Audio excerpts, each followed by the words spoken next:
Hi, I'm Baby Robot and welcome to my channel. Today I'll be sharing some social skills. I started out with no clue how to initiate conversations and engage in small talk. Because I'm autistic, I've had to learn these skills in the same way that I learned how to draw. It's still sometimes difficult or draining, and I'll sometimes go back to my old role of quiet listener, or I'll info dump, which is when autistic people talk inexhaustibly about their special interest or a topic that is their favorite. I don't think there's anything wrong with either of these, but they're no longer the only socialization skills in my repertoire. Firstly, initiation. 3 months working as a door-to-door salesperson taught me how to do this. It certainly didn't get me a lot of money. The first time I was the one selling, I knocked on the door. The potential customer opened it and I blurted out, "Do you like movies?" They blinked at me, wide-eyed, and shut the door. My colleague burst out laughing and asked me where my icebreaker went.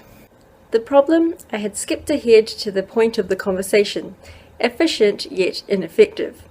The conversation was still covered in ice.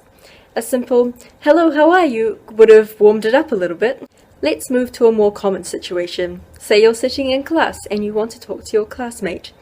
You could ask them how they did on their homework, or if they like the book that you're reading for class.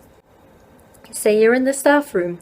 Look around. Maybe there's traffic out the window. Say, "I'm glad I'm not out in that," and a colleague is bound to agree with you. Ask a colleague how their workload is. These icebreakers might set off some small talk. They'll respond, you'll respond, etc. But what is the point of small talk? Isn't it just mindless waffle?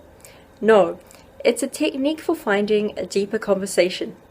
When you start out on a journey, treasure isn't just going to be sitting outside your doorstep, is it?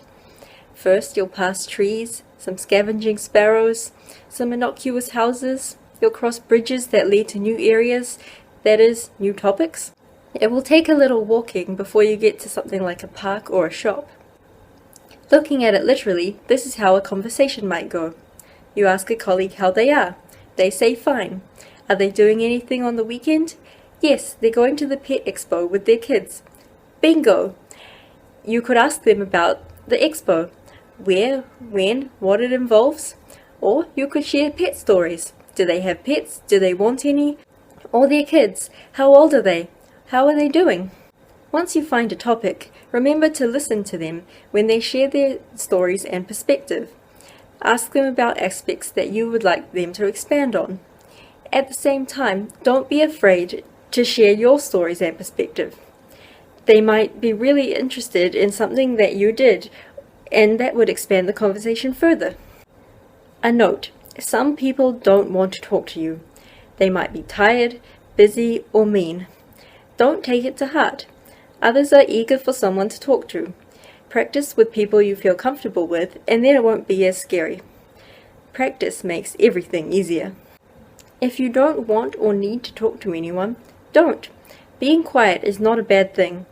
But if you're sitting at a party, squirming as you work up the courage to talk to someone, try complimenting their hair, or commenting on a wall painting across the room. It might just break the ice.